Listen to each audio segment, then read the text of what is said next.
I'm listening, Mark and Graeme. Hello. Hi Anth, you alright? Yeah, you. Thank you. Yep. Very good. How have you been? The drums for? I have been playing the drums since I was 9 years old. Got a drum kit off my dad's best friend and never looked back. And I'm now the ripe old age of nearly 52, so it's only nearly 40 years. How have you been saxophone and guitar for? Right, well I actually started on clarinet, playing clarinet when I was 10 or 11 year old. And my dad brought a clarinet home for me and I didn't know what one was. So he got me lessons and then I moved on to saxophone. So 10 or 11, so say 10-year-old, I'm now 60-year-old, which I actually look younger. But I'm only 60, so I've been playing, can you work it out?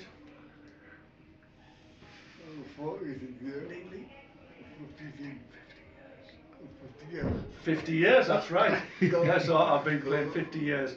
And guitar, I don't really count myself as a guitar player, I just strum a few chords, so I'm not really a guitarist, but I can get by. Have any other jobs? I've had a few jobs. When I was 16, I got a job at Asda in South Bank in Middlesbrough, and I loved working there on the fruit and veg, and I used to have to wear white overalls and a white trilby hat, and I worked there for quite a few years whilst I went to college.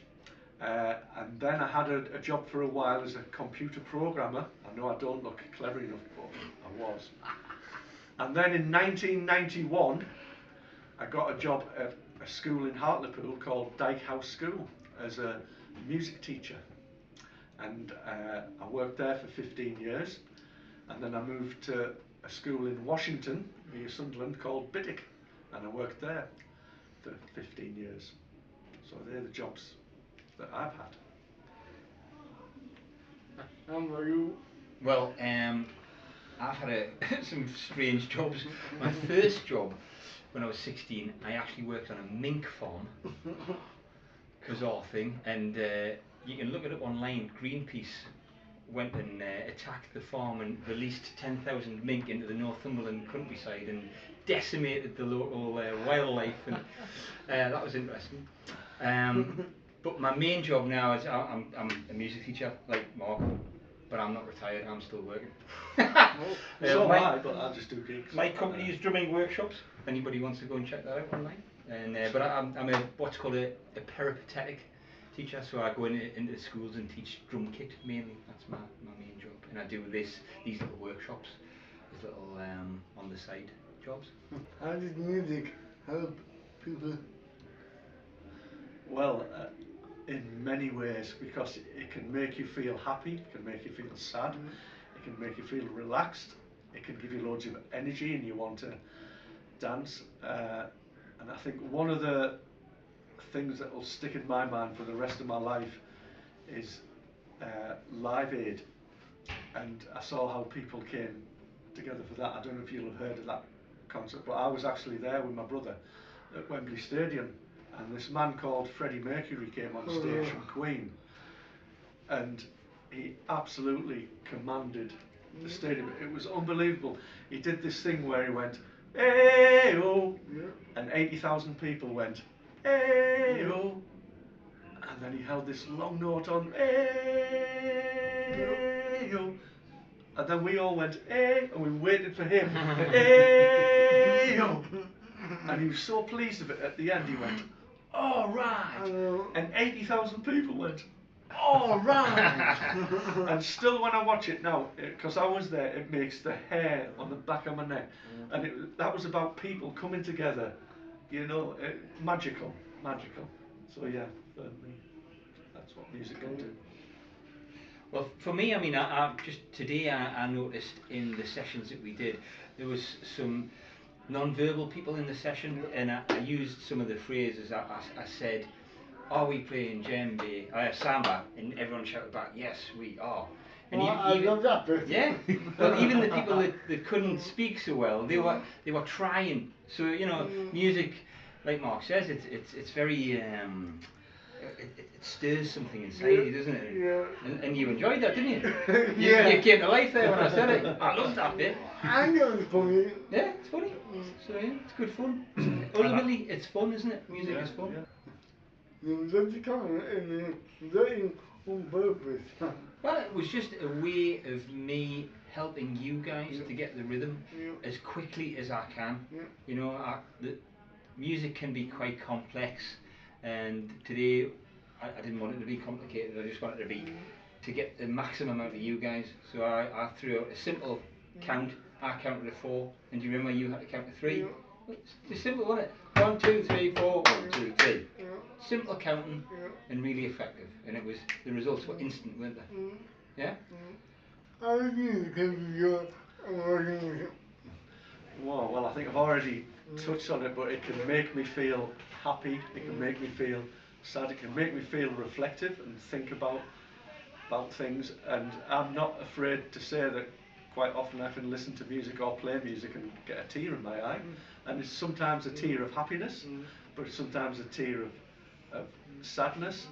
I remember a little concert we did a few months ago for the family, and it was my sister-in-law's 60th birthday, and me and my brother, who were both musicians, we provided the music, and my mum and dad were there, and we played all these live songs, and my dad had tears in his eyes, and I've never seen that ever, and he's like 84, 85, and there weren't tears of sadness, there were tears that he was proud, he was happy, you know, he was reflective.